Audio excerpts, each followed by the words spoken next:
తండ్రి చిత్తమే నెరవేరగా కన్య మరియకే ప్రాప్తించగా జన్మించే యేసు మహారాజుగా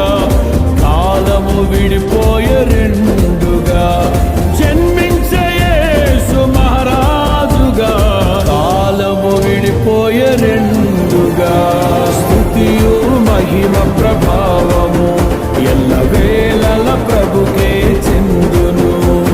స్తుతియు మహిమ ప్రభావము ఎల్లవేళల ప్రభుకే చెందును రక్షకుని జన్మస్థలమా యూదయ